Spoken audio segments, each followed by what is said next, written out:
ubuzima twicuza byinshi, ibibi twakoze ni byiza tutakoze, hari amahirwe aza rimwe.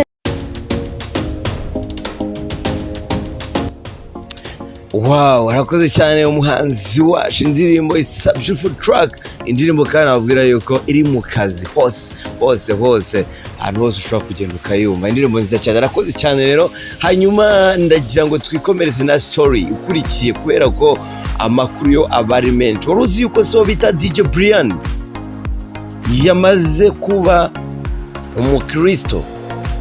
Benshi bati ati DJ Brian se DJ Brian ukunda byeri ku rwego rwo hejuru kuriya, wanagiye avuga uburyohe bwa byeri bwa Petit Mitsingi, ati DJ Brian koko ari seriye. Ibi rero DJ Brian akaba abikoze nyuma yuko avuye no kwa muganga, igihe rero yanararikaga abakunzi be kumusengera kugira ngo operasiyo yari gukorerwa izagende neza.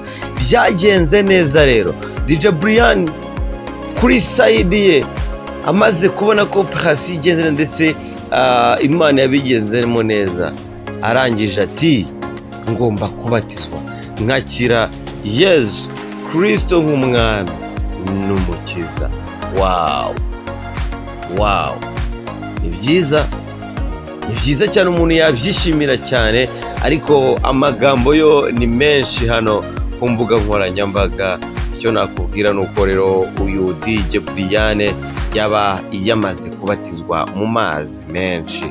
Gateka Esther Brian uzwi mu kuvanga umuziki nka DJ Brian yabatirijwe mu itorero rya Lion Pentecost Blessing Church, biba ikimenyetso cy'uko yemeye Kristo nk'umwami n'umukiza.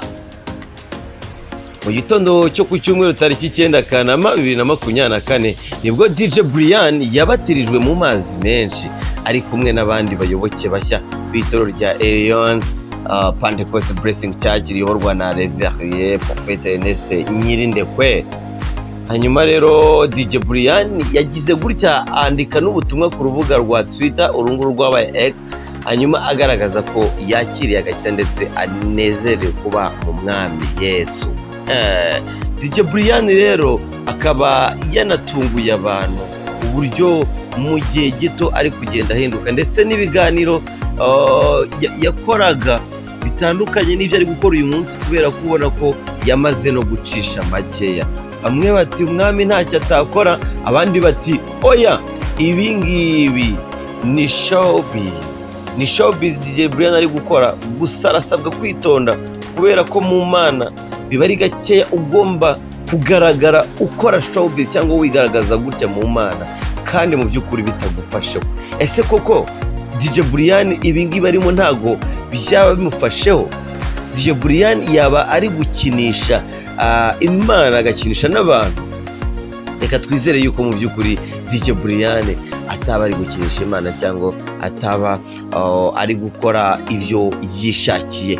N'amagambo rero kuri ubu ngubu nshobora kuba navuga nanjye ntashidikanya ko DJ Brian yaba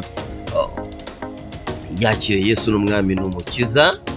Ikindi ni uko DJ Brian yafashe uwo mwanzuro mu by'ukuri atabitangaje, abantu bakaza kubyibonera.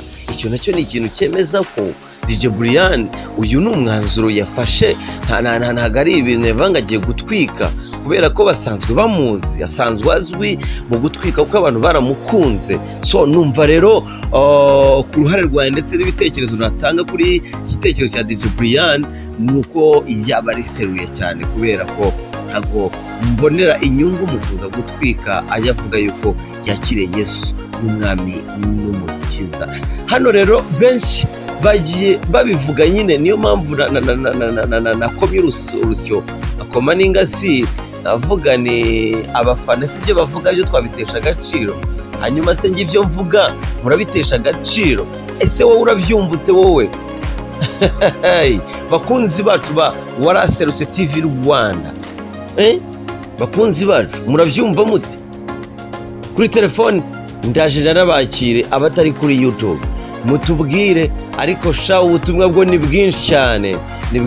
Hanyuma uzi ko DJ Brian yagiye no ku rubuga rwe nyine ubundi akandika, yagize ati ndi uwawe ubu ni iteka ryose mwami mana yanjye, ujya unyobora muri byose nkora, ni wowe niringiye n'ubu ni iteka ryose. Ayo ni amagambo ya DJ Brian. Wow wow wow wow wow. Hanyuma aya magambo asobanuye byinshi ndetse anagaragaza ko DJ Brian usibye kuba yinjiye umwami n'umukiza yamaze no kumva yakuruwe. Hari ukuntu umuntu yinjira mu gakino cyangwa akinjira mu bintu ataramara kwinjira mu bintu, atarashimishwa n'ibyo arimo akabijyamo kubera ikigali. Hoya, DJ Brian aya magambo agaragaza ko yishimiye kwinjira ndetse no kuba umukristo ukorera Imana. Aya magambo ni meza, ati ndi uwawe ubu ni iteka ryose mwami mana yanjye, ujya unyobora muri byose nkora, ni wowe niringiye ubu ni iteka ryose. Wow ngayo guko cyane. Uyu kandi DJ Brian amezi atari menshi akorera Radio Isibo Radio, akaba anabikesha nyine kuba yarabaye umusitari. Kumva rero ko yajya mu kiliziya cyangwa mu rusengero ngo abe umusitari, ahangaha yaba ari gukora amakosa akomeye cyane. Rero niyo mpamvu mpamya nashidikanya ko DJ Brian yaba yamaze rero kwakira Yesu n'umwami n'umukiza. Ikindi nakwibutsa kuri DJ Brian, afite umuryango yashinzwe witwa Rapper cyangwa se The Brian Foundation ufasha abana barenga 40. Ayo nguko rero abari kubona amafoto ari gucicikana, nakubwira yuko ugomba kwemera ko DJ Brian yamaze kuba yabatizwa, yakira Yesu nk'umwami n'umukiza. Hanyuma rero ubutumwa bw'abantu hano bagiye bashaka kutemera ko ibyo DJ Brian ko yabatijwe ko ari byo, reka mbabwire ko byaba ari ukuri. Aha niho nzajya nkubwirira amakuru. Iyi ni YouTube channel cyangwa radio station ikubwira ibintu ugomba kwemera ko mu by'ukuri ari ukuri. Ntabwo nshaka ko muzajya mwumva amakuru ngo muvuge ngo nibihuha. Hoya, no, aya ni amakuru ya nyayo. Wakiriye gute ko DJ Brian yakiriye Yesu n'umwami n'umukiza nyuma yuko avuye no kwa muganga, operation yaragenze neza? Sibyo gushima Imana? Ngayo nguko. Reka mbashimire, mukomeze mugire ibihe byiza. Ndabishimira, ariko wibuke subscribe. Nitwa MC Robert. Vayo hano muri comment utwandikira utubwire uko byumva, ukore na like, una sharing.